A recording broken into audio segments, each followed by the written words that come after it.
And we're live. And it looks like Adam's frozen a little bit, so I'll go ahead and do the introduction. So we have, I'd like to give a warm introduction from Adam Francisco and the Polish American Brotherhood to Darius Mayfield. How are you doing today? I'm doing well. How are you guys doing? Oh, we're doing fantastic, fantastic. So let's jump into giving a, first introducing yourself to our audience and everything. Thanks for joining us on our podcast. Yeah. No, absolutely. Thanks for having me. Adam's been great, man. I met him down at the DC rally. He's a really cool guy. I got to look him up and see what he's about. And his videos are awesome. And as you know, he travels the world. So he's just a really, really great guy, man. He's been really supportive ever since. And my name is Darius Mayfield. I am running for Congress in New Jersey's 12th Congressional District against my presumed opponent, Miss Bonnie Watson Coleman, which we respect everything she's done and everything she's doing. But now it's just time for new leadership and things to get done faster. And, you know, we just want to make more progress even faster than what we've already been doing. So I'm excited to do this, and I'm excited to step up for the American people. Awesome. Adam, thanks for joining us back. Yeah, hey, Adam.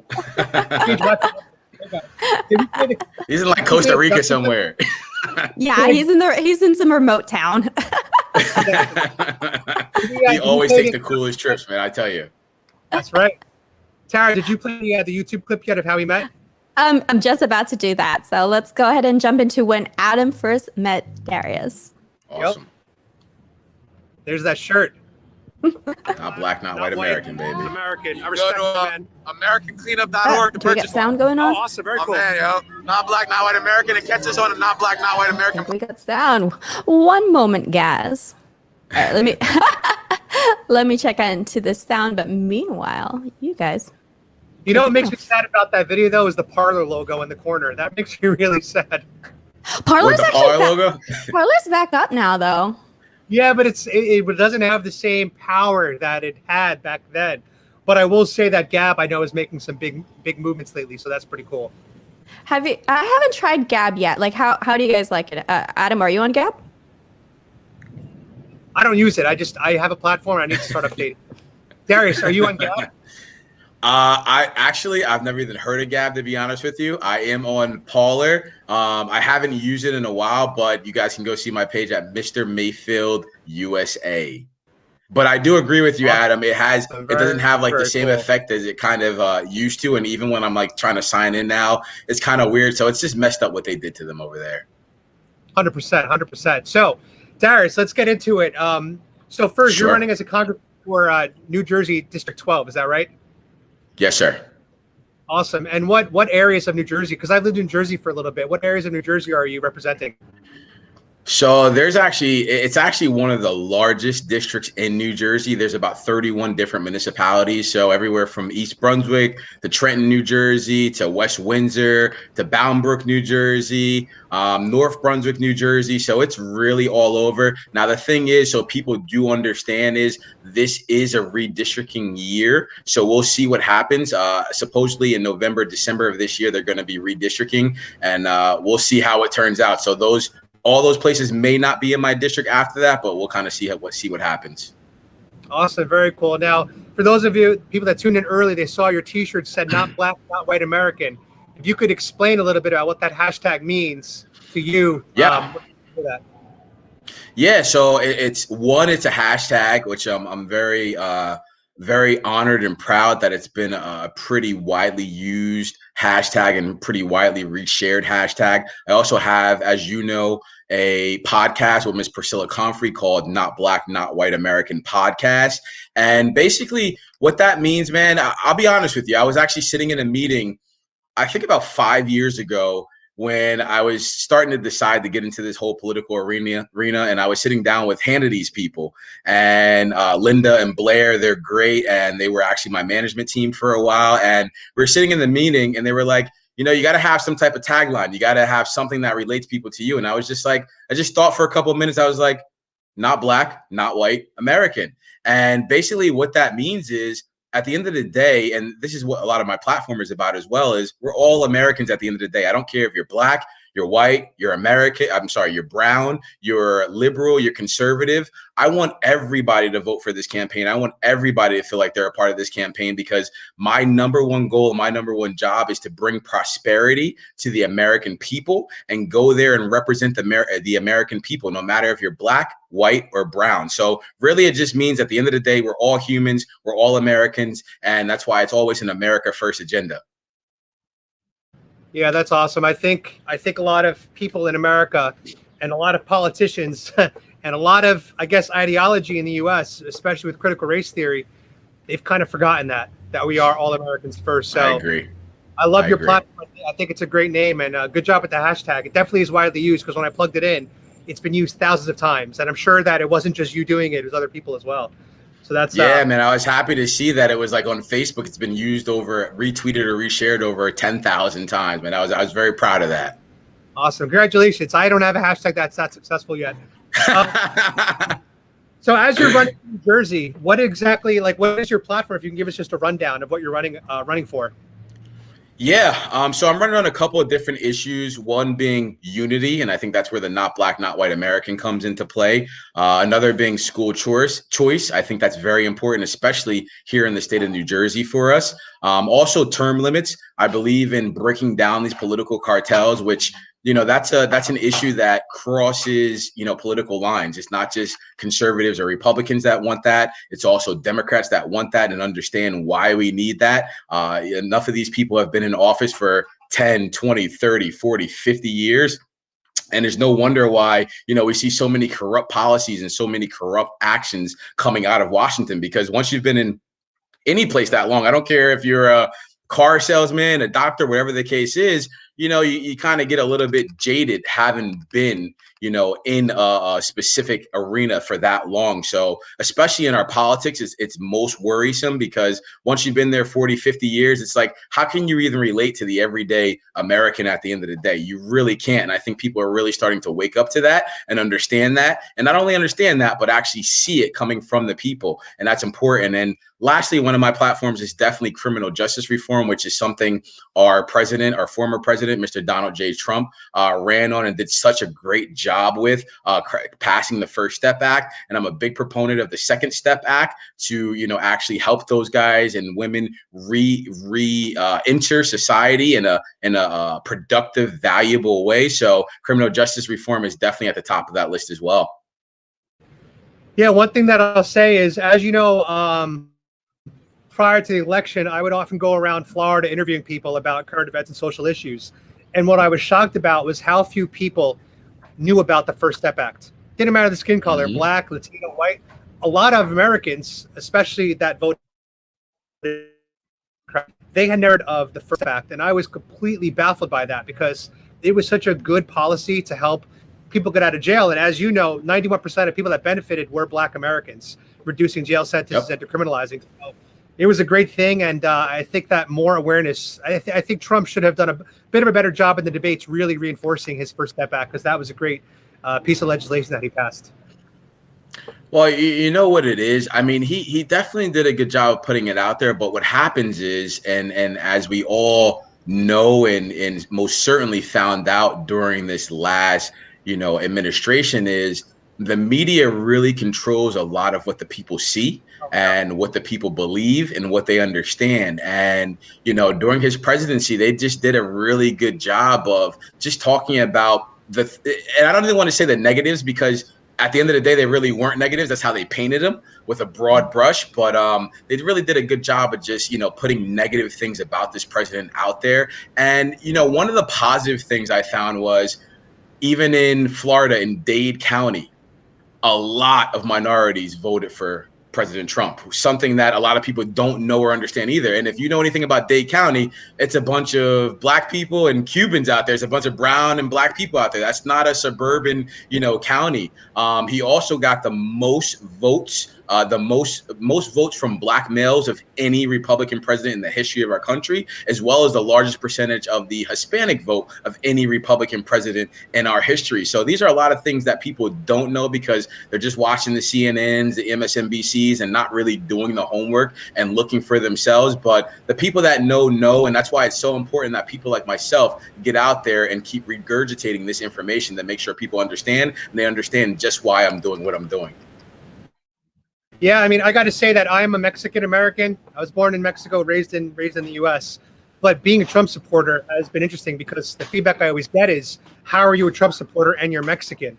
They don't understand that there are actually a lot of Mexicans and, of course, Latinos like Cubans and Venezuelans who support Donald Trump because they want legal immigration. They don't want anything that smells like socialism or anything like that. So there's a huge percentage of Latinos that voted for Trump, support Trump. And if you really focus on asking Latinos their values, most Latinos have conservative values. So they would exactly align, and same with Black Americans, they would actually align more so with Trump's agenda than the Democrat side. So it's very interesting. I've been able to psyop a lot of all this information with people.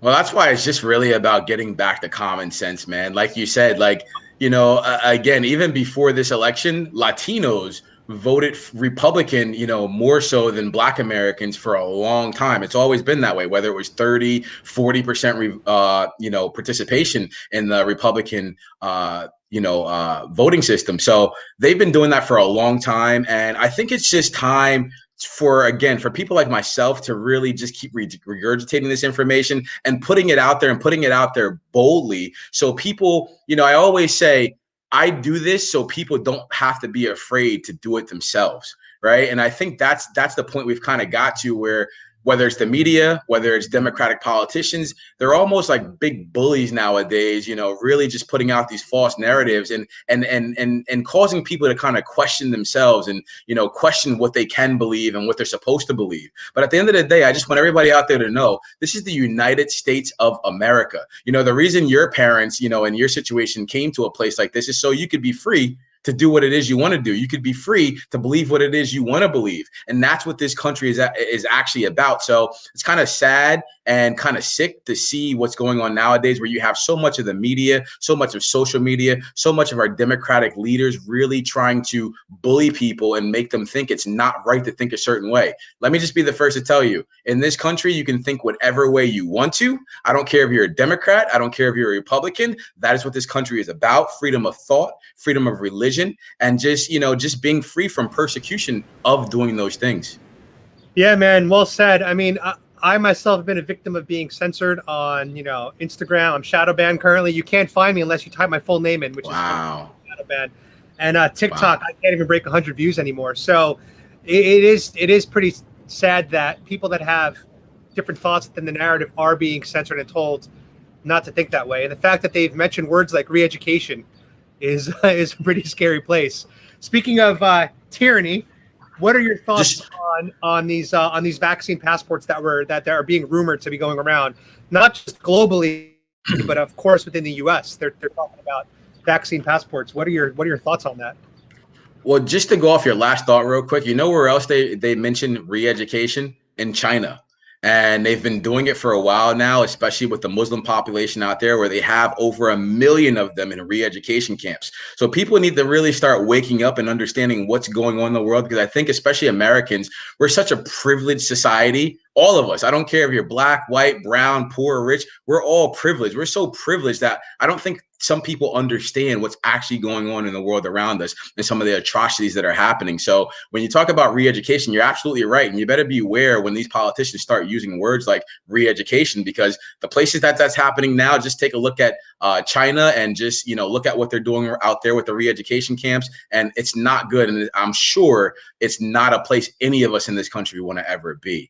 As far as the vaccine passports, I mean, I know you've seen me talking on social media and stuff like that. It's crazy, man. It's just not something that we can ever allow in this country to happen. I don't say too many good things about this administration, but one of the good things about this administration is Joe Biden has indicated that he will not tried to put a national mandate on vaccine passports out there, which is a good thing, because if he would have said that, I mean, you probably would have had an uproar in this country, and it just would have went against all our civil liberties and all our rights at the end of the day. But I'm glad to see people like the governor of Florida stepping up and putting legislation out there saying they will not allow vaccine passports out there. I've seen a couple other states stepping up to do that. And I mean, listen, at the end of the day, when it comes to vaccines, you're not mandated to take a flu vaccine. In fact, ever since I met my fiance, I haven't taken a flu vaccine. And she's the one she went to Harvard and Oxford and studied biomolecular science and was going to school to be a doctor. And when I met her, she said, listen, I don't take the vaccine. And part of the reason is because by the time you get that vaccine injected in you, the flu has transformed so many times that you're not even getting the actual flu injected to you that's probably going around at that time. So since that time, I've actually stopped taking the flu vaccine, and knock on wood, I haven't caught the flu. It's kind of crazy to say this. One of the good things for me is I did catch COVID. So I think I have antibodies in my system now. I caught it back in October, November. And, this is also a disease that we know has a 99.3%, survival rate as well, right? The majority of people that are passing from this disease are the older population, which, that goes into the horrible job that people like the Governor Whitmore in Michigan has done, Governor Cuomo and, New York has done, Governor Newsom in California, and even here, Mr. Phil Murphy have done with all these seniors passing in our elderly homes and things like that. So as far as vaccine passports, I'm completely against it. One thing I can promise my constituents and the people of America is if I am elected to Congress, I promise you I will fight tooth and nail to make sure nothing like that is ever mandated by the government. And I just actually saw something yesterday, and this is how sick this is becoming, where in the Caribbean, where that volcano just erupted, they actually bring a couple of a bunch of cruise ships out there, and the president of that country mandated that only people that have been vaccinated were allowed to get on those ships. Now, mind you, this is a volcano. The first time it's erupted in over 40 years, and people are literally running for their lives, over 20,000 people displaced, and the president had the audacity to come out and say, the only people you're allowed to allow on those cruise ships are those that have been vaccinated. So for people out there that don't understand why we're so against these things, please look no further than that example where that's basically a testing ground for what can possibly come to America if we keep being foolish about this. Yeah, that's really scary. And another thing that came to my attention this week about these vaccines is that you now have influencer platforms that are paying influencers $1,300 to post about taking the vaccine flu shot, taking the COVID vaccine, and reminding their audience of all the things they get to do now, such as hugging a loved one or attending a barbecue. So they're now turning into paid advertisements of social media to encourage you. I mean, going to a place that's making me very uncomfortable. That's just the bottom line. A lot of those people that were called conspiracy theorists, 3, 4, 5 months ago said that was coming. They said, literally, I remember them saying, watch how many ads and campaigns come up with celebrities encouraging you to take this vaccine. So it's just so funny how we just call everybody conspiracy theories. We call them crazy. But a lot of the stuff we see coming to fruition now is a lot of the things that a lot of these people were talking about. And, it's a scary time in that sense. But I will tell you, Adam Francisco here. We're definitely. All right, I was wondering where she went. Sorry, Hey, Sarah. Hey, man in the chair. I'm the guy in the chair. So I actually had to download the video, Adam, and then I'm going to stream it actually from the file and not YouTube. Awesome. So I sorry to interrupt you guys. So keep going. I got it queued up though. No, so. You're good. You're good. We're just talking about how all these people that were calling everybody else conspiracy theories, when the people that were supposed conspiracy theorists have a lot of things that they were talking about that are coming true, like vaccine, passports, and one of the interesting things is I forget the gentleman's name, but a gentleman from the Nation of Islam actually gave a speech recently and, revealed some interesting information.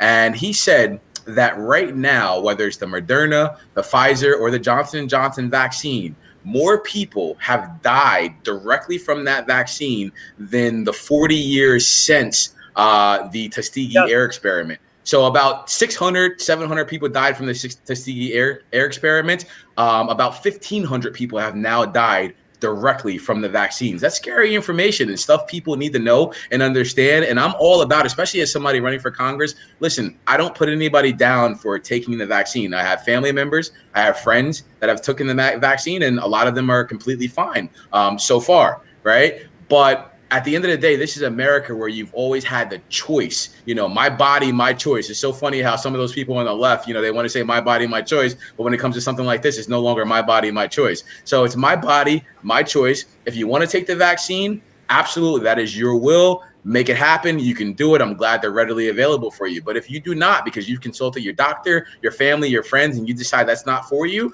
I believe that in the United States of America, it is absolutely your choice to not do that without repercussion. Well said. I actually had a Google link sent to me today. It's a Google Doc, and it was put together by nurses and other health professionals, and it includes it's like I think 100 pages so far of headlines, articles, and data about people that have had adverse reactions or have died from the vaccine, they think. So what I'll do is, because I don't want to share it on YouTube, I don't want to share it on Facebook or Instagram. Yeah.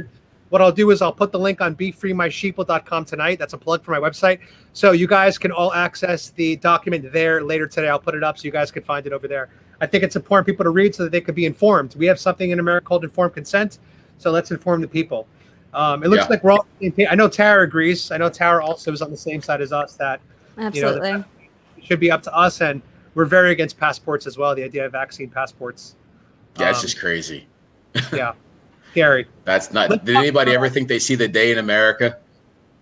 No, I did not think so. This is crazy. I mean, there's a lot of things that we're seeing today that I never thought I was going to. I mean, I've seen this kind of stuff going on in China when I would visit China, so that's why I'm able to identify what's going on here because of my experience abroad. But it's insane. You know, it's funny. You talk about and you go to jail for 15 years. It's so funny. Because like she brings up China, and I see people that have, you know, are from Venezuela and different socialist countries, and they all say the same thing as you. You know, it's only the privileged Americans here that don't seem to understand, you know, that this is a slippery slope and where this could really, you know, end up leading us to. And I think just because we're so privileged and people are used to living such a comfortable life, they don't understand how easily a lot of those things can be taken away. And that's why it's so important to, you know, especially in this midterm, vote people like myself and these other conservative candidates running around the country, especially these young conservatives that are very motivated. You know, Donald Trump, they don't give him enough credit, but he really expanded his party. He really motivated a lot of people. And it's time to put, I'm sorry, Jasmine keeps moving and shaking the table here, but it's all good. But it's very important to, you know, put people like us in office right now, because we are regular people. We understand regular issues. You know, we are not, you know, separated by 10 different degrees from the everyday average American. I'm an average American. I live an average life. I'm a middle-class American. I understand the will of the people. And it's so important to put us in so we can stop some of these things that they're trying to, you know, put into place, because these guys are and women are so far gone right now. They've been in office so long that they'll start doing these things and they don't really care, you know, whether you want it to happen or not. They don't really care if you're with it or against it. They'll do it because at the end of the day, that's what's going to help them garner more and more and more power. Yeah, you mentioned something about being an everyday American, and I was reading on your website a little bit about your upbringing that you mentioned. And you were born, your mom was a single mom, and I think you said she had the heart of 10 lions.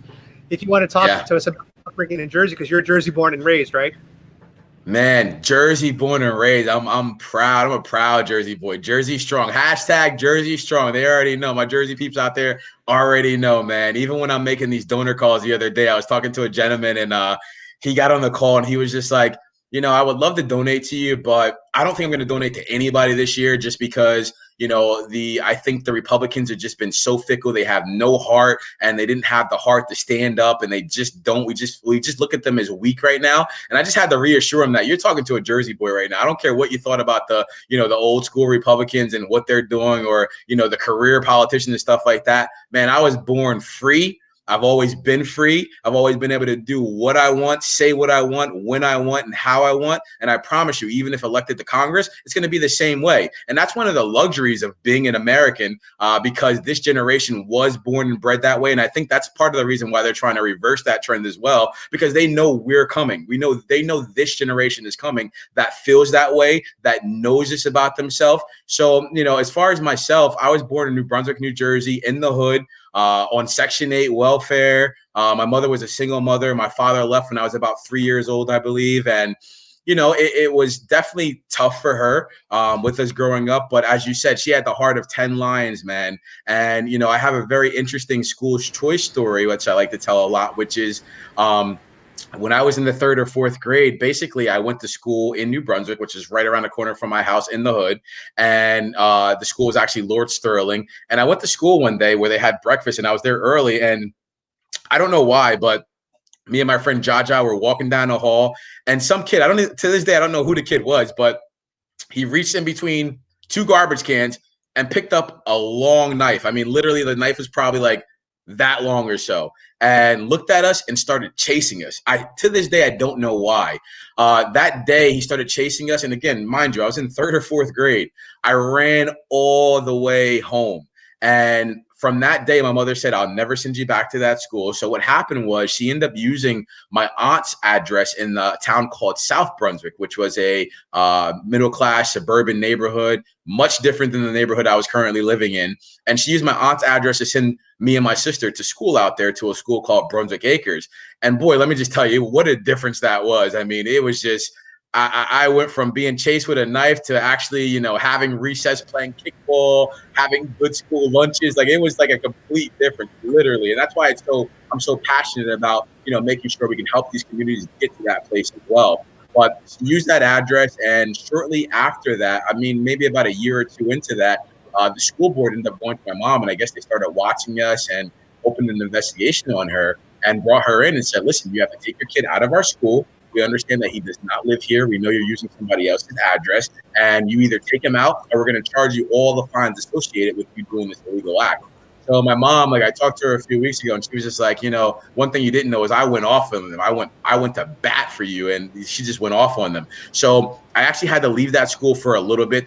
She ended up sending me back to New Brunswick, because one of the things they told her was, we'll let him go to any school in New Brunswick he wants to, because where I live, you're only allowed to go to that one school, Lord Sterling. But they said, because this is an inconvenience, we'll let you go to any school you want to. Now, my mom didn't want me to go to any school in New Brunswick because they were all bad. But for the time being, she sent me over to Lord Sterling School, which was still bad. I mean, it is what it is. It was just, it wasn't South Brunswick. And shortly after that, what my mother did was she ended up picking us up and moving to the poorest part of that same suburban town right next to the trailer parks in South Brunswick, to make sure me and my sister could re-enroll in that school in South Brunswick and get the education that we deserve. So I will forever be thankful to her for that, because I probably wouldn't be not only talking to you right now if that wasn't the case, but I wouldn't be able to articulate myself and talk about the things the way I do if it wasn't for that as well. That's an awesome story. Sounds like an amazing woman, and I'm happy that it ended up the way it did for you. So thanks to your mom. Thank you. Thanks, Mom. Yeah. Thanks, Mom. Love you. So that's why school choice is obviously a very important topic for you. You want kids to have an opportunity to have the best education possible. Yeah. And not only that, though, put the pressures, because, everybody thinks school choice is, all right, though, just pick up my kid and send him to another district. No.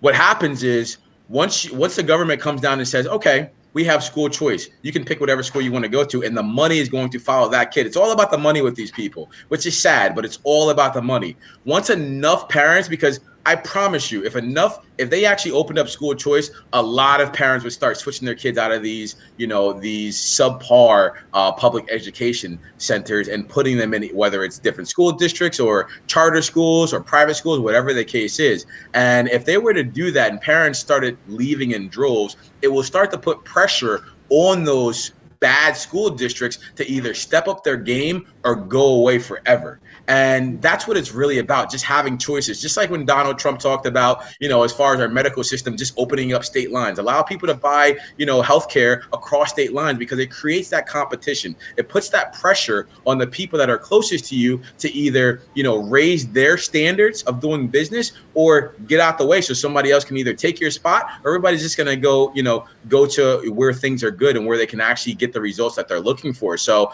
it serves a lot of purposes. And again, I just want to stress, because I know Democrats, try to phrase it as something where, our public schools are just going to go out of business, they're going to be defunct, and whatever the case is. No, hopefully, if somebody's, actually cares about the kids and really willing to step up and do their job, it's going to put the pressure on them to know that if we keep going this way, we are going to lose all our students, we are going to lose all our funding. So let's make sure we take the necessary steps to step up and get this done the right way. And I like to tell people, this is not 1924, man. This is 2021. In 2021, we can get anything done, and it's time. That's why somebody like a Bonnie Watson Coleman, as I told you before, I appreciate everything she's done, but we're on hyperdrive now. It's time to get things done. It's time to get things done now.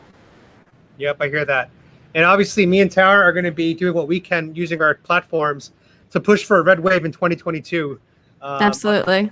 I think that if anybody who's able and willing, they need to step up. And as Darius was saying earlier, we have to get these rhinos out of office, and people who are down to earth, just like us. We're in touch with the culture, and we know what's going on, and and what are true American values. We need to bring that into politics. Yep. Yeah, well said. I agree. And you said something important. We're in touch with the culture. One of the things I think the great thing about my candidacy and what I'm able to do is I think I cross, both lines. As I told you guys, I grew up in the hood, was born and raised in the hood on welfare, Section 8. But as I also told you, at some point in my life, I was able to move to a middle class suburban neighborhood. So I connect with both sides of the railroad track. I think whether it's black or brown on this side, or it's, white suburbanites on this side, I understand everybody. And that's why at the end of the day, it's not black, not white, American. And I want to make sure we all have the opportunities, even in these cleanups that we do. It's so sad because, I know you know this, Adam. I started doing the cleanups with Scott Pressler and created an organization called American Cleanup, where I basically take a lot of times over the last year, MAGA hat wearing conservatives into the middle of the hood to pick up tons and tons of trash. In fact, we've picked up over 100 tons of trash in places like Philadelphia, Camden, Newark, Patterson, New Jersey, just in the past year or so, a little bit over a year. And one of the things that you see is we'll be in Philadelphia, right? A certain part of Philadelphia, which is the hood, a lot of black and brown people. And then you literally, as we're leaving that cleanup, we drive a mile down the road into suburban Philadelphia, and there's no trash at all. How could that be? And we all know why. Like, how could that be? This is 2021. We will not allow this to happen anymore. We will start. I don't care if you're a Republican official. I don't care if you're a Democratic official. If you are doing the wrong thing, and I think they're starting to understand this, especially with people like Scott Pressler on their neck. We will come after you. This is unacceptable, and we will not accept this anymore. Yeah, I mean, we've seen photos of what's happened to Los Angeles on the highways, which obviously is Democratic run, and the amount of homeless people and the littering that's happening, it's getting out of control in a lot of these states, and it's scary. And obviously with what's happening in Minneapolis, we know that depending on the outcome of the trial, it's scary what some of these cities are, what's happening inside of them. So yeah, Minneapolis will be it's going to be interesting, because no matter which way it goes, we'll probably see some type of rioting. But you're absolutely right, and you hit it on the head. And part of the problem is it's just been happening too long. We're sitting here talking about when I was a kid, 30 years ago, when we were dealing with a lot of these same problems. Me and my mother and my little sister used to hide under tables, literally, while they were shooting outside, to hopefully avoid getting hit by a stray bullet at the end of the day. So this is, 30 years ago, where things like this were happening. And now just to see it get worse and worse today, where you have, 800 people a year being shot in one city in America, which I'm talking about Chicago, in a place like this where, and then these people have the nerve and the gall to come at somebody like a President Trump who says, Baltimore is, a S-hole, or Baltimore is, just deranged and violent. he's telling the truth. He's being honest with you. It's about time that somebody starts speaking straightforward. And one of the things they don't show you is that a lot of the same citizens in that town agreed with him. They never show you that stuff. They actually agreed with this man, but yet you got a Don Lemon who lives on, Fifth Ave in New York City in a skyrise talking about how racist he is. But then the poor lady that makes, $18,000 a year, to support her 3 kids with no husband in the house is on tape telling you President Trump is absolutely right. Can you please send us help? So it's just people are done with the nonsense. They're really done with the nonsense. And I just hope to see, and I do see it, to see more common sense, as you said, regular Americans stepping up to start speaking truth to power, because this is how we talk. This is how we're going to talk. We're not going to be politically correct. President Trump broke the mold on that. He showed us that you can do it too. We're not going to be politically correct. We're not going to spare your feelings. We're going to understand that change needs to happen, and it really needs to happen now. And if it doesn't, and I hate to say this because, and Adam, I was at the Capitol on January 6th. I do not support the people that went into the building, but I do support everybody's First Amendment right to be there and protesting the way they did. So if these politicians did not learn their lesson from something like that, they have a real problem on their hands. So stop the nonsense. And we're here. We're here now. And I promise you, we're not going to stop anytime soon. It's going to be fun. We're at the rally too. Obviously, we're not foolish. Yeah. We did not go anywhere near the Capitol. And I have my dogs with me. So obviously my dog's at. Yeah. but we were at that rally, and we were, it's our First Amendment to peacefully assemble, wave our flags, and scream, go Trump, and 4 more years. And so, I'm with you that the people that broke it and they should be condemned, and the people that were outside and holding flags, good for them. That's just being an American, and I'm proud of that. One thing that you wanted to talk about also was taxes. So I always wondered why the cities and the states of the highest taxes have the most social problems. Like when you were talking about the trash that was out there, homeless problems being in Democrat-run cities like in San Francisco and California that are they're turning into tent cities. Like, why are these states that have the highest taxes with the most social problems?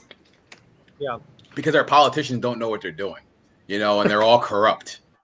They literally made a living out of being politicians, and that's not what these offices were created for. So when you do that and you become so corrupt, it's just like these things start to happen. New Jersey, we've known for a long time, is one of the most corrupt political states out there.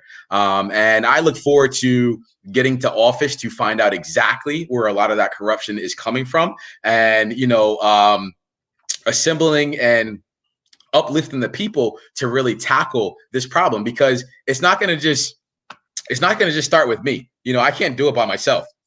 But when you have the numbers behind you, and when the people start to step up, that's when you can really make real change. So my campaign will be all about not only doing things myself and getting to office, but also, gathering the people and making sure I have the support of the people at every turn. And, in this state specifically, as far as taxes, one thing I often talk about is how, I purchased my house out here in New Jersey about 5 years ago.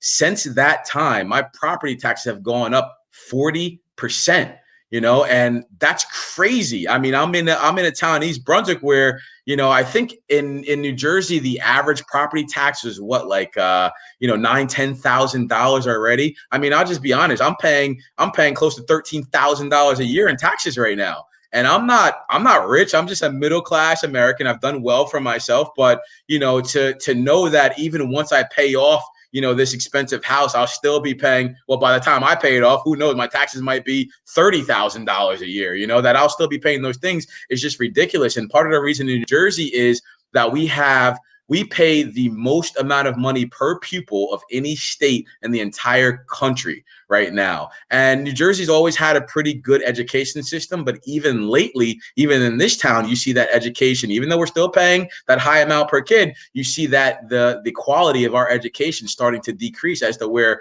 certain towns that were blue ribbon school districts are no longer blue ribbon school districts, but yet I continue to see my taxes rise. So between, the education system, I know that's a big part of what's going on here in New Jersey. So that's something that we need to look at, which is more of the reason why we need to look at school choice and starting to lower the cost that we're paying per pupil. And by opening up charter schools, by opening up private schools, and being able to do those things will naturally start to bring down the cost. And by holding our teachers unions accountable, the unions in New Jersey accountable, and start negotiating better deals where they're not just sucking the money out of these places and really just charging the citizens of these towns taxes. One of the things in New Jersey is we don't have those local taxes, so our taxes are really congregated right in our property taxes. So basically everything they want to charge you is just congregated right in that property tax, and they kind of take it from there and just disperse it where they need to disperse it.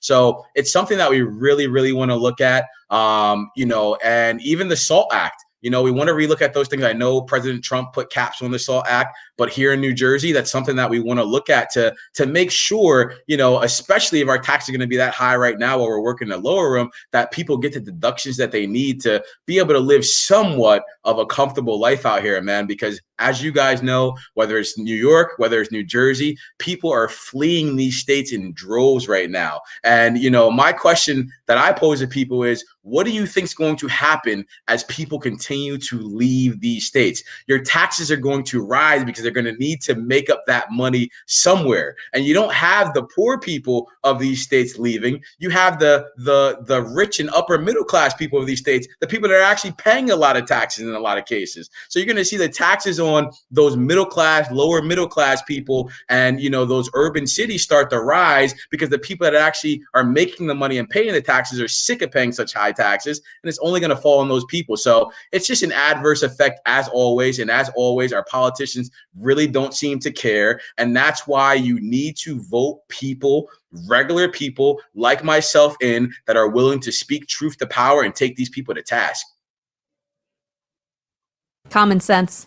Common sense. Common sense value. It doesn't seem too common amongst our leadership at the moment. Well, that's why I say a vote for Darius is a vote for America and common sense. Oh, I like that. Very nice. I added that common sense on recently. Before it was just a vote for Darius is a vote for America, but the last couple of weeks I had to add on a vote for Darius is a vote for America and common sense. My dad would love you, man. If my dad could vote in New Jersey, just to tell if he would vote for you, because my dad always says I appreciate that. He just wants common sense legislation and common sense politicians, such as as voter ID laws. I mean, to me, that seems like a common sense thing. And what's funny is if you ask a black person or a Latino person, are voter IDs laws racist? They'll say no because they all have IDs.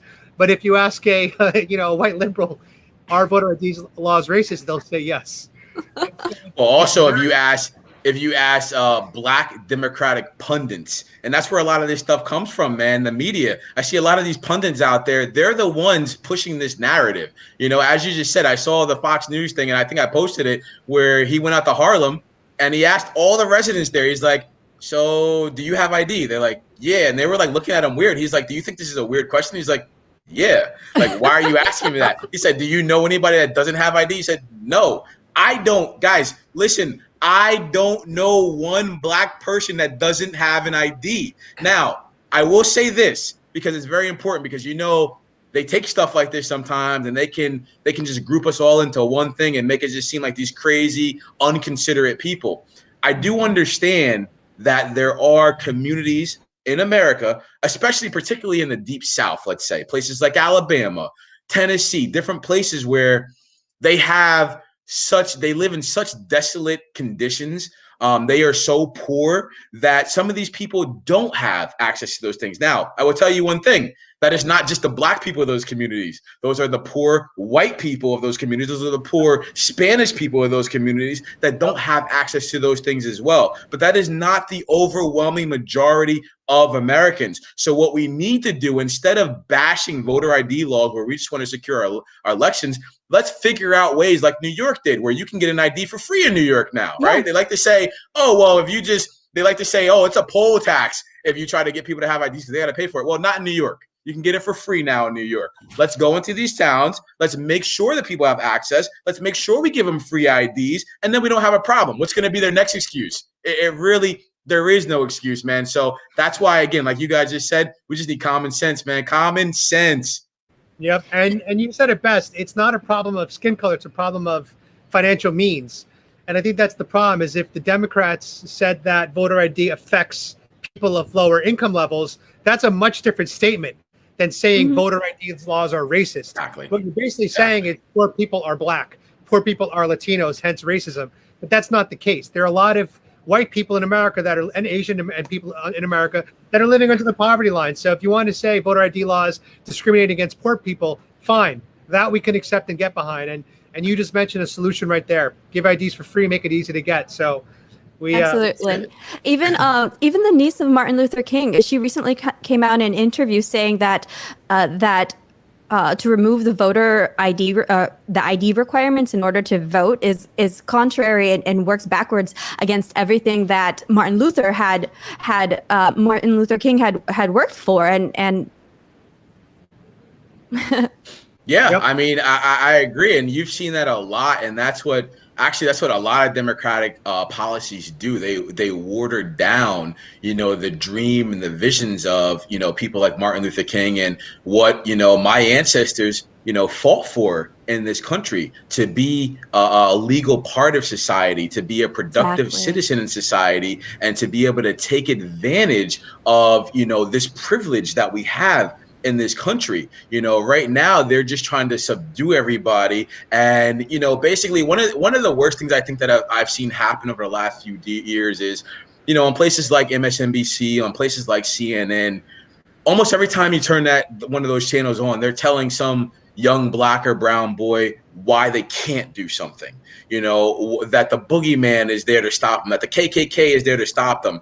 And, they're not dumb. They understand what they're doing. And what they're doing is beating down the subconscious of these, this next generation to, as I said before, subdue them and basically bring them into their will. And that's why you see them having such an easy time now, getting people to accept things like socialism. When you have, this generation, over 50% of them saying socialism is acceptable. This is why you have people now finding something like a vaccine passport acceptable, because their conscience has been beaten down so much that they don't understand what the real American dream is. I am the American dream. I am a gentleman that came from a single parent, broken family household on welfare. I came from dire conditions to ascend to be, the youngest sales manager in the top 25 auto group, to be the first black general manager in the third fastest growing auto group in America 3 years ago, to own multiple of my own businesses, to be on here talking with you guys, to be running for Congress. So,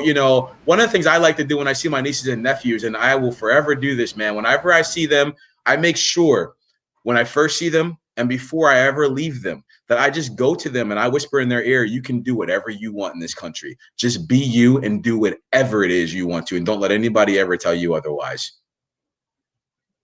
Yeah, that's awesome. That's powerful stuff. You got me almost tearing, man. That's a nice story. Don't cry, Adam. I think that definitely makes them feel empowered. And as you have this successful career and they get to witness it, I think that you get to be the role model for them, which is absolutely awesome. So one word that's been coming up a lot lately is unity. I know it's a word that Biden's used a lot, and I think that when he did it, there really wasn't any actions behind that. I know that unity is a big part of your platform. Obviously, the hashtag we spoke about. How do you think America can become reunited and not be repelled from each other just because you voted for a different candidate? Yeah, I mean, it's really just getting back to those basics, man, and just, listening to each other. I always want people to understand that I'm not blind to what reality is. And, what I mean by that is I understand that I voted for and I supported a president that a lot of people in my community, especially the Black community, the brown community, things like that, didn't necessarily support. And not only did they not support him, but almost feel he's a racist, villainous, person that was basically doing everything he could to destroy, our communities, which we know, if you actually understand the facts, if you understand the policies, we know is not true. So that's why I'm such an advocate for just being boisterous and my support, not only for the president, but especially boisterous about my support for his policies.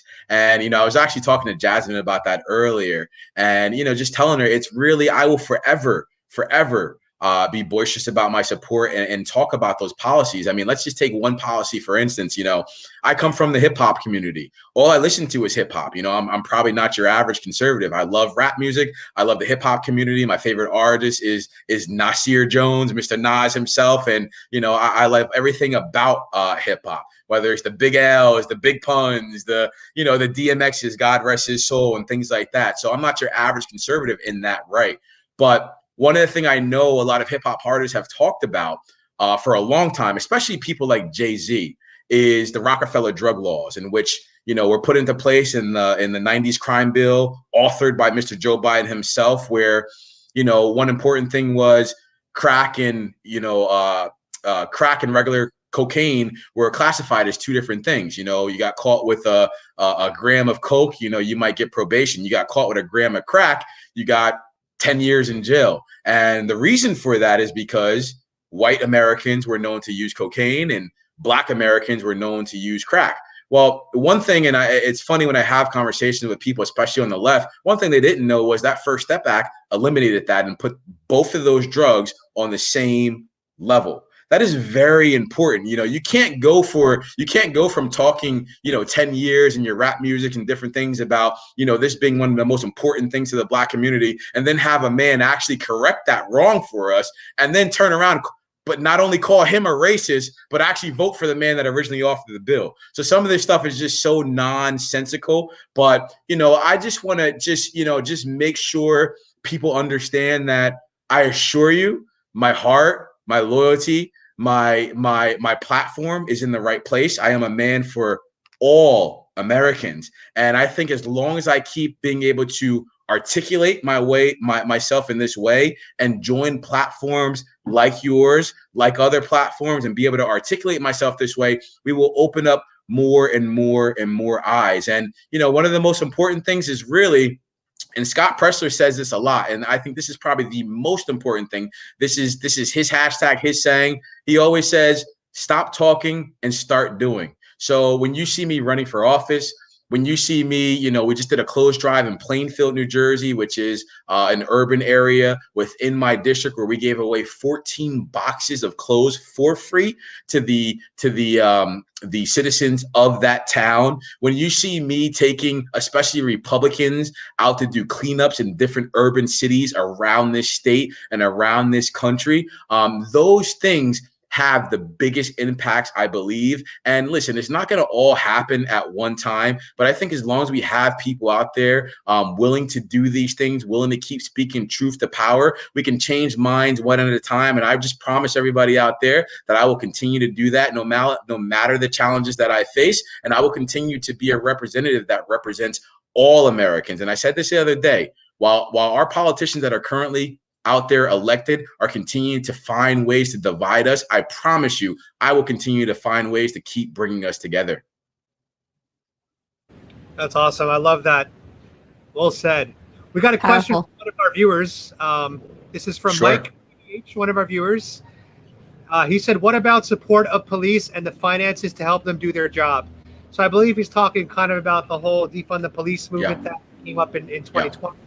What are your thoughts on that whole, I guess, movement, and how can we support our police and get them the right finances they need?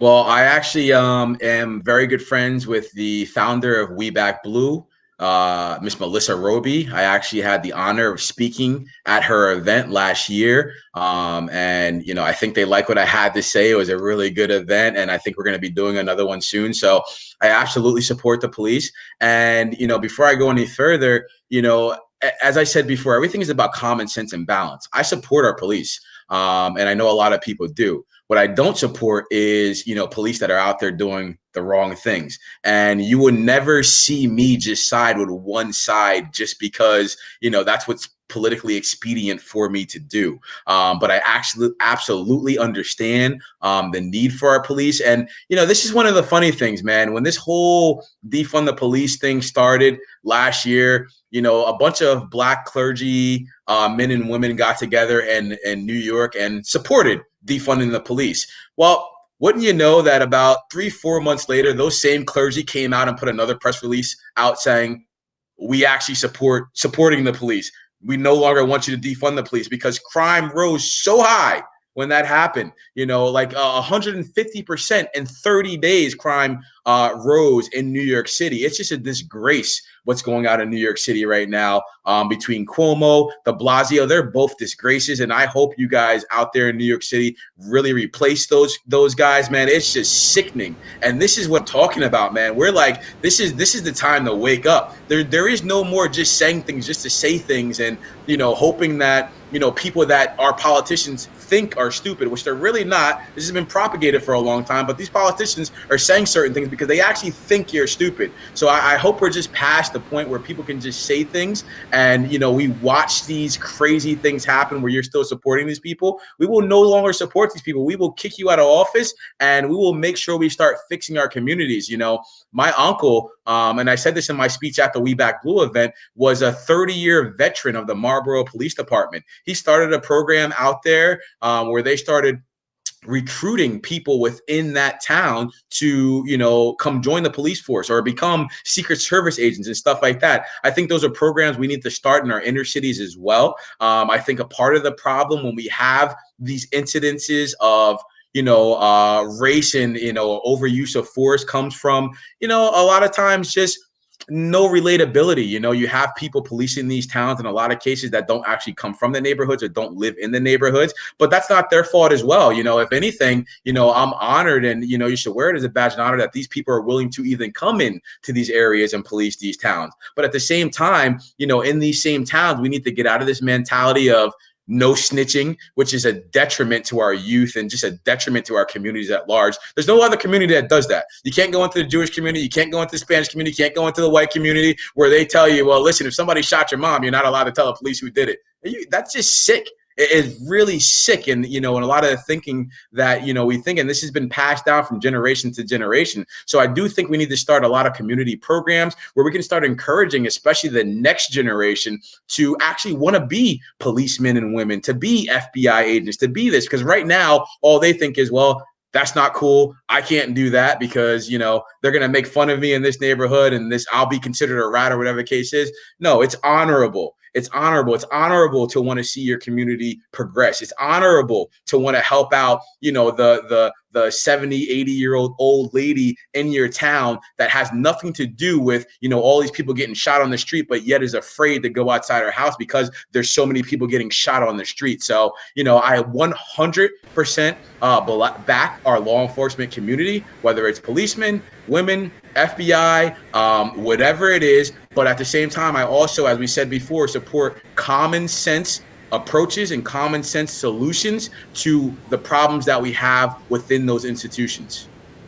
Yeah, I used to, when I was a kid, I was 15, 16, I was a coach for the Police Athletic League in Howard Beach, New York. And it was basically the police funding a basketball league.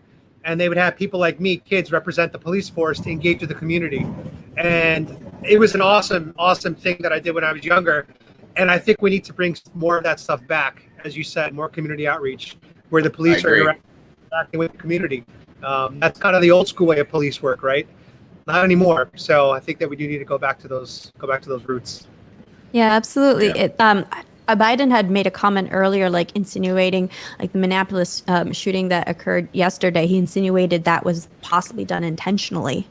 And do you feel like using that kind of language or insinuation, how is that going to impact really America? Is this going to help foster unity? And everything you discuss is really like common sense. I feel like it's going to be contrary to that, but how do you feel about it?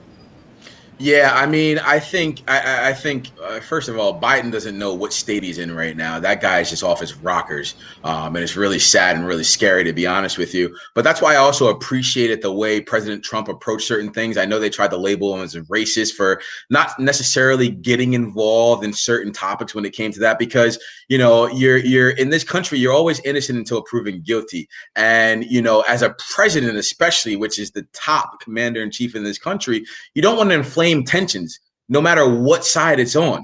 You always want to speak intelligently. I mean, like I'm doing to you right now, understanding that yes, things happen. So I'm not sitting here just saying, cops are always right and, the bad guys are always wrong. No, it's not about that. But it's about, especially in a time right now where tensions are so inflamed, where a riot can just pop off at any moment. We saw this start happening, and a lot of people don't talk about this enough, was under Obama. We didn't see a lot of this before President Obama was president. We saw him start to interject himself into a lot of things preemptively. And, these guys need to kind of sit back and wait for the evidence, wait for, what's actually happening to know the whole story instead of just making a blanket statement and saying, maybe this was done. How do you know that? Like, seriously, how do you know that? And, and when they do this going forward, so if something's to pop off because he said that, he's directly responsible. And we should hold him directly responsible for doing that, for allowing another group of people to start rioting and basically destroy black neighborhoods, because they're not running to Joe Biden's neighborhood when this happens and they start rioting. They're not going to, Santa Cruz, California, where Joe Biden is, or whatever the case is, and destroying that neighborhood. They're literally destroying their own neighborhoods. So now not only can people not get jobs, not only do people not have, money, but now we're destroying our own neighborhoods. We don't have the funds because our crooked politicians don't let the money funnel into these neighborhoods in the first place to fix these. So let's start doing, maybe this would be good for you, Adam. Let's start doing a documentary of how long it takes to actually fix these neighborhoods where they're actually destroying these neighborhoods right now, because their politicians in these neighborhoods are already so crooked that once these people destroy them because of the words somebody like our fearless leader, President Biden, uses, how long is it going to take for that to actually be rebuilt? I can guarantee you it's going to take some years to happen, because the money doesn't funnel to these places anyway, because these same politicians that support somebody like a Joe Biden are so corrupt that it just doesn't happen. So it's just like they're just hitting themselves one after the other. Just, it's just getting slapped left and right.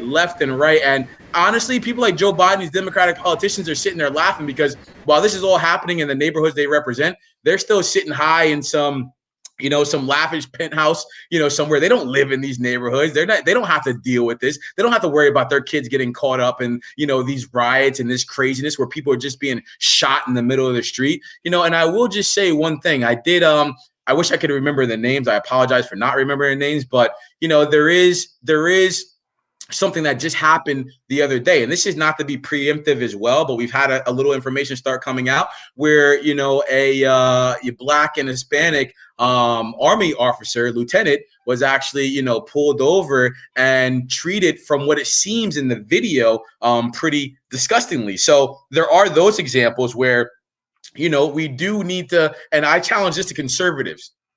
Don't always just jump to the side of police. When I say somebody like a Joe Biden shouldn't rush to conclusions all the time, neither should we, because there are incidences, as we know, where things happen that are unjust and they shouldn't happen. And just as amped up as we are to defend those cops that are being unjustly, categorized and things like that, we should have that same vigor, on the other side when things unjustly happen to our fellow citizens. So I think, not just Biden, we all need to take a step back sometimes, not rush to conclusions, but especially the supposed commander-in-chief of this country needs to be very wise with his words and stop inflaming tensions in neighborhoods like the ones I came from, where they're the only neighborhoods being destroyed by his idiocy.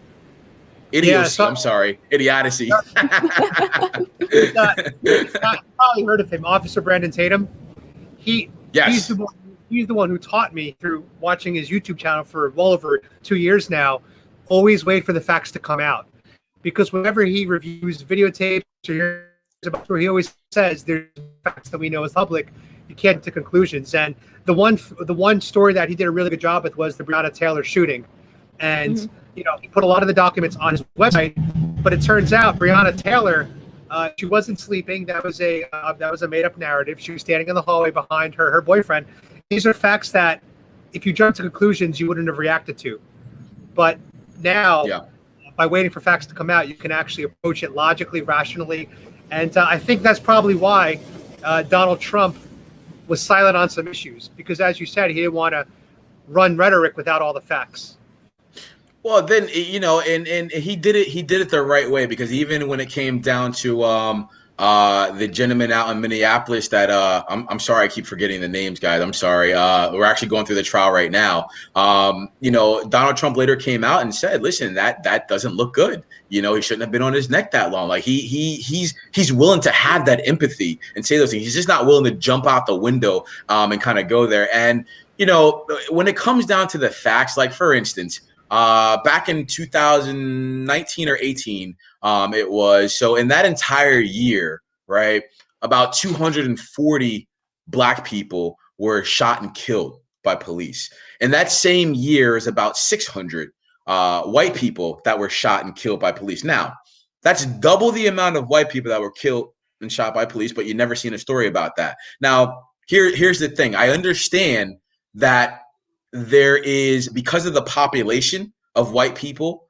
compared to Black people in this country, those numbers are definitely off. It's really about that, that comparison, because there's 200 million white people in this country. There's about 40 to 50 million, Black people in this country. So definitely something is off, with those numbers. But here's the thing. Of those 240 Black people that were killed by police, they said about 70 to 80% of those were all completely justified, meaning they ran up in a crack house, there was a shootout with somebody, things like that. You have to take these numbers into their totality to really understand. And at the end of the day, they said, and I don't remember the exact numbers, I think the number of Black people that were shot that were unarmed was like 7 that year, literally about 7 people. But yet, we're literally going around causing tens and hundreds of millions of dollars of destruction to our own communities, for just not fully understanding what's happening, while we start to see,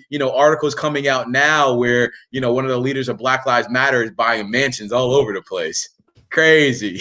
Yeah. Crazy. It was over like $2 billion worth of damage that had been done just in a matter of months for the past riots. And you really highlighted also, like, as we're discussing these facts, these are the facts that are not presented into the media to provide a full context. So that's the importance of also doing independent research and not jumping to emotional actions from that. Like, as I've been following the Chauvin case, like I've been watching the full from like 10 a.m. till 5 p.m. coverage of Chauvin's case, and then when I see it reported on mainstream media, I'm like, wait a second, is this the same case that we're talking about? Because it's such a discrepancy from how it's being presented, and how, in a sense, well it's going in the media versus what's actually going on in the full in the full case. Yeah, I think the media is preparing society for an easy prosecution against Chauvin, but if you watch the full cases, you're seeing that it's actually going well for the defense. Yeah. Is that right? So it's like the opposite world. And as we like to say, we're living in clown world, right? We're living in clown world. Yeah. No, you're right. You're right, man. I mean, I think a lot of people around the world look at us and feel that way as well, because we're just not dealing in a lot of facts and realities a lot of times, but that's the way they plan for it to be. It's really the media that is, causing a lot of this. And that's why Donald Trump, and rightly so, always called them the enemy of the people. Because if you're putting information out there that is not factual, if you're putting information out there that is just inflaming the tensions of our fellow citizens, to cause them to do such damage and to cause them to behave so recklessly, you literally, we're not talking figuratively, you are literally the enemy of the people. That's what you are. It's so interesting that we saw over the last 4 years when Donald Trump was president. Can anybody here remember any time where we saw the media come out so much and correct the record? We never saw it. It never happened. Like, this is just the stuff that, like, it's right in front of your eyes. Literally, we never saw it happen. But all of a sudden, Donald Trump's president, he starts calling out the media. They correct themselves like every week, but then go back and the next day say, Donald Trump is crazy. He's calling us the enemy of the people, and he say we're fake news. That's not true. but then the next day they correct another story. So what is it? Like, what is it? But they understand that so many people have been so propagated for so long and just don't know a lot of things that they can get away with it. And honestly, and it's insulting, this is just how dumb they think people are now. Yeah, even the New York Times was sued by, I believe it was Project Veritas, and and they admitted that their pieces that they published in like their main articles were just their opinions. And so to avoid the lawsuit, because like opinion goes into some sort of other like criteria, but the New York Times admitted that their articles were opinions. Yeah, but here's the problem.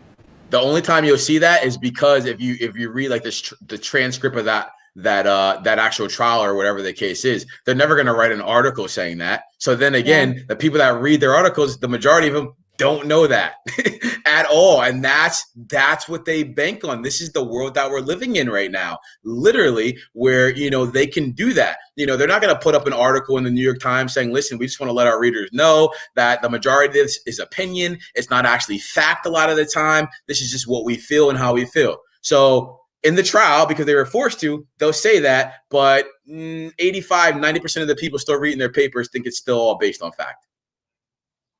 Right. It's funny, like when I read these mainstream media pieces and they talk about Trump's first term, and they always refer to it in very negative terminology, such as, tumultuous first term or terrible. I'm like, that's not a fact, because there's 75 million Americans who think he did an amazing first term, that he had one of the best first terms. So it's like those kind of little details that are clearly not facts. But if you are a mainstream media reader, you're like, yeah, that is true. That's a fact. Trump's first term was awful. And I just find Go ahead. I was going to say, I just find it to be a very sick psychological operation that they've been able to pull on the people. That's exactly what it is. Listen, tumultuous. You know what tumultuous is? Tumultuous is now having China have the gall to start encroaching on Japanese waters, something they weren't doing when President Trump was president. Tumultuous is now Russia building up its military force again in Ukraine to basically, we'll see what happens, to basically probably attack that country and do what they're going to do. Tumultuous is having North Korea not answering the phone calls or the letters of the president of the United States, which they didn't do when Trump was president, and now have started testing their missiles again. Tumultuous is having Mexico remove its 25,000 soldiers from the border like they had when President Trump was there. One of the first times we've seen that in our lifetime, if ever. And now not having them there, to where we have caravans coming up now with people wearing Joe Biden let us in shirts. And now we have our facilities on the border at 700-800% capacity. That's tumultuous. What Trump did was the opposite of all that. It's just, listen, I understand President Trump. A lot of people couldn't digest his way of talking. They didn't like his personality. I guess it never really bothered me, because I'm from Jersey. And, even through talking to you guys right now, I probably had to stop myself from cursing like 10 times, once I get amped up, because I'm just from Jersey, and it's just regular. That's just what we do out here, man. And he's from New York, where they're 10 times worse than us, so that part never really bothered me. And I always understood that it was more of a personality thing. When it came to the people's dislike for President Trump. And that's because, as you were saying before, Adam, the media didn't do a good job of actually explaining the positives of that administration and what they actually did for this country to help us. But when you actually, and now they're covering up what's actually going on with Joe Biden. The only reason that I know stuff like that is because I do the research, and I'm looking to see what's going on. And the average person, if you ask them what's going on with China right now, you ask them if Russia's building another, they're like, nah, man, come on, man, we good. Joe Biden president, come on, man. Okay. You just have no idea. Yeah, and when you have Biden meeting with these leaders, he's just like, oh, it must be cultural differences. We need to respect their culture. But but you're having a genocide going on in one of your provinces. But no, we have to respect the culture. Right. Did you see when they met the Chinese? Oh my God! When they met the Chinese delegation? They were like, we own you. China's like, you're not in charge. You're not the leaders of the Western world. People are going to follow us. Like, it was. That would never happen under Trump. And I was happy to see President Trump's interview yesterday where he acknowledged that. He said, that was so embarrassing. And he said, and this is what I love about this guy. He said, they would have never done that under me, nor did they ever say something like that under me. And he's absolutely right. And, you know, while the media convinced all these Democrats, whatever, to, you know, run around talking about how weak the Trump administration is, it's like they live in a fantasy land, man. They literally live in a fantasy land. Come on, man. Take your own advice. We are going down a very slippery slope right now. The world understands when we have weak, ineffective leadership. They understood it with Obama, right? And that's why they invaded Ukraine. And that's why China started building all these, island installations. Like, it's so funny. Under Obama, China started building all these man-made installations and gearing up military on these things. Under Trump, those same installations were there, but you didn't hear about any new ones being made. They might have been doing some work on the ones that were there because they already had them under Obama, whatever the case is. You ain't hear about no new ones being made. You know, when Obama was coming, when his term was coming to an end, you had Iranian tugboats and speedboats surrounding our military vessels out there. When Trump came in, immediately it all ceased because they understand who's president. They understand when we have strong, effective leadership as opposed to when we have weak, ineffective leadership. And that's what you're seeing right now. And unfortunately, because our media is the enemy of the people, they're not going to show it to you. Well said. One of my viewers asked if you're sitting in a throne. Yeah. Well, listen, my name did come from a king. My mother got my name from King Darius, so I guess that's why, right? And you also heard me. No, it's not a throne. It's my dining room table. Name, right? Huh? You have a very presidential name, President Mayfield. That's what I keep hearing, man. Everybody's like, "Oh, your name's like so presidential," and whatever the case is. Listen, it is what it. Listen, anybody that knows me, I'm just a regular dude, man. I'm going to go wherever this thing takes me. I'm having such a good time right now. I'm just enjoying just getting to know the people. As you said earlier in the program, I'm such a Jersey boy. I love this state so much. And trust me, my mother and my sister moved out to Georgia like 15 years ago or something. I could have been moved and been paying, $2,000 in property taxes as opposed to, $13,000 in property taxes. But I love this state so much, man. And, it's just an awesome place to live. We live in the middle of everything. I'm only 45 minutes from New York City. I'm only, an hour from Philadelphia. I'm only an hour from Atlantic City, but I don't have to live in the middle of all that stuff. So, I really love this. But, to your viewer, no, this isn't the throne, man. This is just me and my fiance have very, eclectic taste, so this is just one of the chairs that we bought. Yeah, that's a nice chair. That's a nice chair. Somebody said that they would vote for Darius over Biden. Yep. Oh, I appreciate that. I would hope so. Any common sense American, I would hope would. not because I'm so great, but just because that man is so bad. Yep. I also got heroes like you are regular people too, which is awesome. And then awesome. Someone said you have great answers and good passion. So thank you. Listen, we're just getting started. I felt myself getting a little amped up like while I'm talking, so I tried to like calm myself down a little bit. But that's that New Jersey passion, bro. And I promise you this, if you think this is passion, put me in the house. Put me in the house, and I promise you it won't stop. In fact, I told him the first thing I'm going to do is I'm going on Facebook Live, and I'm walking right over to AOC's office, and we're going to have a conversation. That's fantastic, man. Hey, if I'm back in the New York, New Jersey area, and you guys are doing a cleanup or something, and me and Tara are there, we'd love to interview with you guys and get involved and vlog the experience too. We think that'd be awesome. That'd be really cool.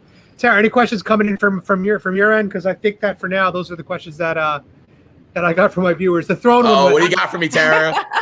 The throne was my favorite. The throne was my favorite one so far. That was funny. A couple of the comments from our viewers we need to declare that we build a wall in China. But when we were talking about like what's being built from the or during like Biden's not Biden's presidency, but during Obama's, and then possibly wasn't going on during Trump, but now what's actually slowly being built is around our southern border, as those facilities have been definitely jumping up, and those kids in cages. What are your thoughts on that? Like the media is like not covering it. We have Ted Cruz doing Vice style like interviews to get the media's attention out there and news of what's actually happening in our southern borders, and you have Biden who's blocking journalists from being able to see that. What are your thoughts on that?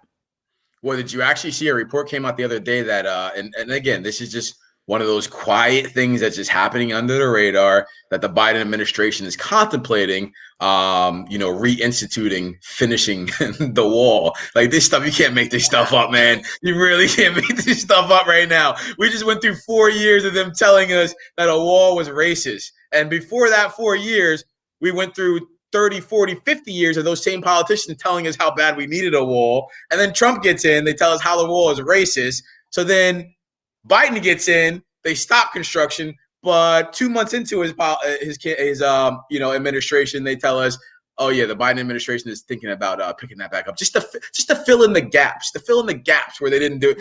Ah, my God, bro, come on, man, come on. This is exhausting. This is really exhausting. And the crazy thing is, I'm gonna say it like Trump says, Kamala Harris, right? Miss Kamala Harris, right? Joe Biden put her in charge of the crisis at the border, and we have yet to see her hold a press conference on it. We have yet to see her talk about it. But what we did see is her laughing when somebody asked her about it. Somebody asking her, "Are you going to go visit the border?" Not today. They didn't ask you that. They asked you, "Are you going to go visit the border, man?" Like, these people are sick. They're really sick, man. And something I told somebody the other day. You know how we beat them back? I'm so proud and happy to be running because they're not ready for people like me, man. They're not ready for people that can really stand up to these people and dish it right back how they give it. It's time to start making these people look like the fools they really are. Start dishing it right back to them, when they do these stupid things, man, because this woman seems to just laugh at everything that's not funny, right? And, it's just sad because the main reason why we have this crisis right now is because Joe Biden specifically reversed the policy that President Trump negotiated and put in place towards the end of his term, which was an agreement with Mexico, Guatemala, and other South American countries that basically would hold people seeking asylum in those countries rather than having them make that travel all the way up to the United States, where girls are getting raped, where people are sending drugs, where women are being assaulted and abused. Rather than having make that trek, you apply there. We will hold you until the United States looks through your paperwork, deems that you are a viable candidate for asylum, and we will bring you here. The most common sense legislation we could have had, in regards to this, the most common sense legislation we could have had. But instead of keeping that in place, the Biden administration, because they're just, come on, man, come on. Virtue signaling. Honestly, reversed it, and literally immediately we went to record levels of people trying to cross our border and record levels of these people being in our housing facilities across the border. So while we're worried about now of, an 80-year-old grandmother and, her daughter being able to see each other because we don't want them to contact coronavirus, we have tens, hundreds and thousands of people congregated in these little facilities, and they are letting them loose in our country. Some of them, what they've already admitted, without being tested for COVID. So how do we go from COVID being so important as to where you can't go to work, you can't open up your small mom and pop shop, to, oh, well, because these are illegal immigrants, some of them don't have to be tested and we're going to let them back into society. It's just really nonsensical, and it's really insulting to the intelligence of the American people. It's really time for it to stop. And to your viewers' point, that's why I'm so passionate, because I understand how crazy some of this stuff is. I understand how nonsensical this stuff is. And it's time for us to have politicians that are willing to dish it right back to these people. And that's why I agree with the gentleman, the donor that I was talking to, where he said some of these Republicans just don't have the heart. They don't have the gall to just give it back like it needs to be given back. Well, we're coming, man. We are coming. And, for those Republican politicians that didn't have the heart or have the stones to do these things, you better get your act right, or we will primary you too and make sure we get America First candidates in there, because we're done with the BS. Absolutely. And then even with ending that policy of staying in those countries, now you have the border cities, the mayors are reaching out to Biden's administration, like asking for help and saying we don't have the facilities, we don't have the capacity to be housing all of these migrants. So you have towns like Yuma that are turning in basically into tent cities. And I'm actually going to be going to visit, do a border tour of my own in 2 weeks to visit Yuma, because I don't see this being covered in mainstream media and press. So like as an independent journalist, I'm just going to hop on a plane, drive down to the southern border and see what's going on in Yuma. Hey, you might have to send me that. Yeah, we just talked absolutely. about on my podcast. Me and Priscilla just said on our podcast the other day that we want to go visit the border. I mean, if you're going, we might have to take a ride out there with you and go. I'm going April 23rd. Congressman Paul Gosar is having an entourage do a visit. So my friend was invited as part of the media entourage. So I am jumping in with him on that. His channel's Pure Politics. So we're going to be touring Yuma on April 23rd with his entourage. Awesome. And since I can't be there, obviously, because I'm here in Mexico, what I'll do, Tara, is if you stream it live at all, if you do a live stream, I'll watch your live stream on StreamYard, and I'll get comments down there. So we'll make it all work. That's awesome. That's a cool. That's all. Yeah. Hope maybe Tara should. Huh?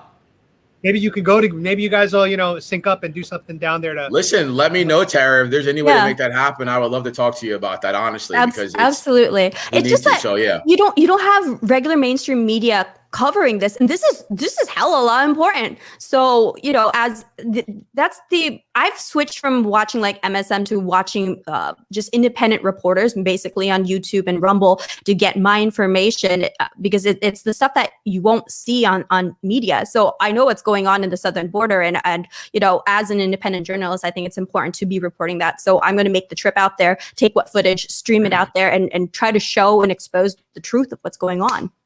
And I'll be honest with you. I will say this right now, and I don't think it's because of what's happening, but I think it's because the decisions that he made since being president directly contributed to what's happening. I think Joe Biden, both his vice presidents, should be impeached for what they did at the border and for the policies that they struck down to directly contribute to what's happening on the border. I think that's an impeachable offense. Absolutely. A question that came in from John Gray is, Darius, what steps would you implement towards voter integrity? So hopping topics, but also an important topic. Yeah, I think that's very important. It's very important out here to us in New Jersey, to be honest with you. Last year was the first year that we had to do 100% mail-in balloting in New Jersey. There was no in-person voting. So that was very different for us. Because this election was so important to me, I still participated, but it was definitely very different and very demoralizing to a lot of people out here.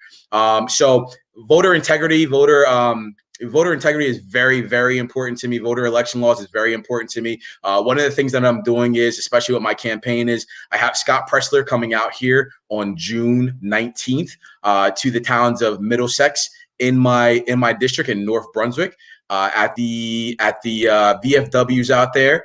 And what we're doing is a voter registration / voter integrity class where he's going to be basically teaching people not only the integrity of voting, but just how to actually make sure you are registered to vote. And that serves a lot of different purposes. It's not just making sure the people at that event know how to register and are registered to vote. It's making sure that those people that are so passionate about this issue as well know how to register their constituents, register their family, register their friends, because it's about getting this message out and expanding that effort. We're hoping that in 2022, it won't just be, and I don't think it will be. I think we can go back to in-person voting this year with our gubernatorial race coming up. But, I will tell you that they're still doing some trickery where they're still, trying to expand the whole mail-in balloting. So voter ID is very, very important. That is why I support Georgia's voter ID laws, even though you have MSN going around telling everybody how racist that law is and how it's just setting black people and brown people back. And we talked about this before on the show, obviously, earlier, how I do not believe that's the case. I believe in voter ID laws. I think you should have to show your ID. You should have to verify who you are in order to vote in person. And also, when it comes into mail-in balloting, I think you should have to verify your signature. We should have to verify your identity before that ballot is ever accepted. So I like what Governor Kemp is doing out there with that law, where not only are they going to, make sure that your signatures are verified, but there's going to be a whole process that you have to go through in order to even receive a mail-in ballot. Because it seemed like over this last year, and one thing I want to say about that, here's the interesting thing. Everybody keeps saying that they restricted people's right to vote in the state of Georgia. Let me just tell you something. In the state of Georgia, there was no such thing as drop box before 2020.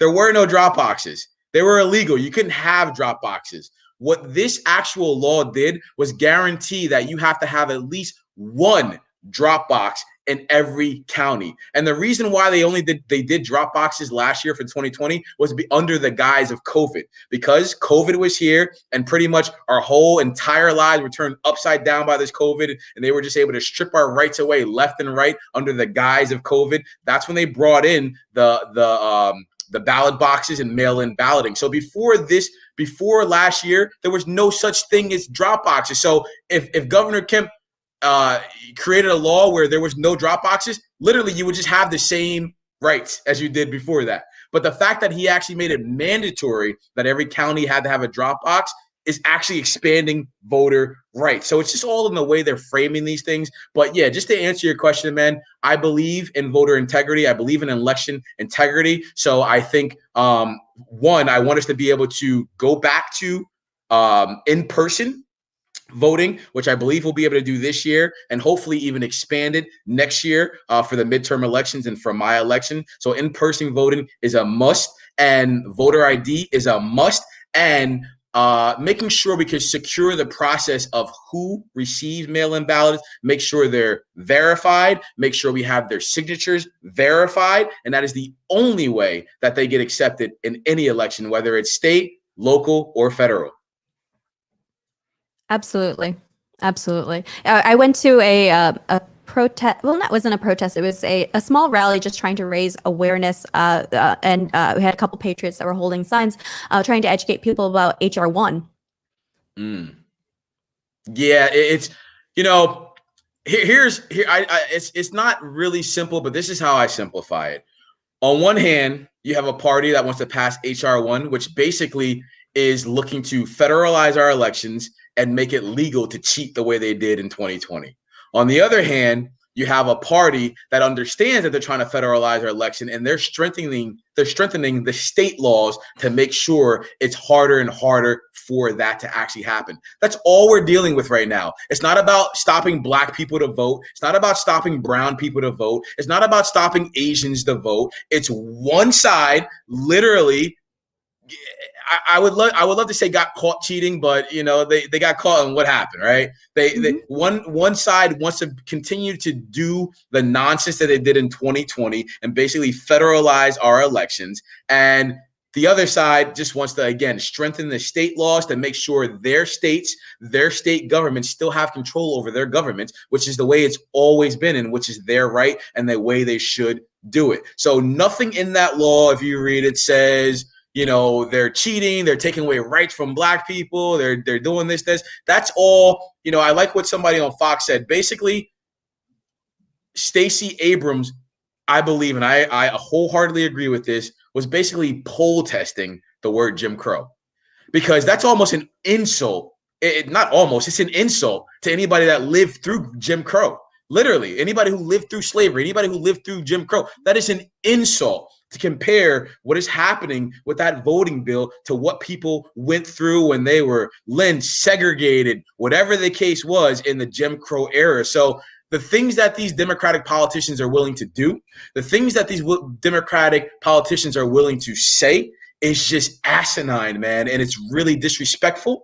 And it's really irritating to regular, normal people when they're just continuing to play political games. We don't want political games anymore. We want you to be real. We just want you to give it to us straight. And if possible, we want everybody to work together. I don't care if you're a Republican, Democrat, whatever. We want everybody to work together for the betterment of the American people. Unfortunately, time and time again, they showed us that they're not capable or they're not adult enough to actually do that. So it's time to start kicking these people out and getting regular people in there that are willing to do that and make the sacrifice in their lives to do these things to make it a better place for, you and I, man, honestly. Absolutely. I'm going to go up and pull up your Instagram also. And so that way, everybody go to Darius for America. Be sure you follow. So I am following now. Follow after my example and click that follow button. Thank you so much. Yeah, man. Let's get me over 1,000. Yeah. Yeah, that's right. He puts a lot of his, which are great. No, I appreciate it, man. I will say this. I'm more on Facebook. The reason I'm on Facebook is, that's where I do a lot of my stuff. Like if you see me actually posting, is because I can just, the words that I can use is unlimited, unlike a place like Twitter and things like that. But Instagram, I just joined a couple of months ago, and it's been awesome. Once Kim Klasick posted me up, I got like a lot more followers, and they've been really active on there. So Instagram and Facebook are my main pages. So I definitely appreciate you guys following me, and I'll keep trying to be. We have a saying, being the change we want to see. That's all I'm out here trying to do, man. Awesome, man. Yeah, this was awesome phone call. Usually our calls, are around an hour, but we had so much to talk about, so much good stuff that we cracked the 90 minutes. So that's pretty damn cool. Awesome. I'm honored. He's going to be available on Polish American Brotherhood, Adam Francisco. I'm also going to link to it on my website too, so it'll be there also for people. And if you guys want to find Darius Mayfield, you can find him on Facebook. You can find his website. You can also find him on Instagram and follow him everywhere because that helps. Even if you can't vote in the Jersey district that he's in, it still helps build his social platform and getting his word out. Darius, thank you so much for joining us on our podcast today. Do you have any final closing remarks for our viewers? Yeah, man. I mean, you guys can you can go to my website to find out more about my campaign and donate to the campaign at DariusMayfieldForAmerica.com. As she said, you guys can find me on Facebook at Darius Mayfield and my main campaign page at Darius Mayfield for America. And I know they put the information up about Instagram, but I just want to let everybody out there know, man, you got a fighter in me. You got a real Jersey boy who says what he means and means what he says. And I said this, I'm not sure how your audience leans, but I actually just said this for the first time a couple of days ago on my man Steve Hook's radio show. But, I am confident in saying right now that I am absolutely 100% the most pro-Trump candidate running for office anywhere in the state of New Jersey. And I'm very proud of that. And I hope that you understand that I will bring that same fight and that same vigor that president, that Mr. Trump had when he was in office, when he was running for office. I promise I'll never let you guys down. And just remember, a vote for Darius is a vote for America and common sense. Not black, not white, American. Well done. Well done. Thank you so much, Darius. Appreciate it.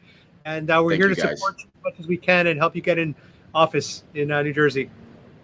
Thank you guys so much. I look forward to it. We'll do some fun stuff together. Thanks, Darius. All right, guys. Bye. Bye.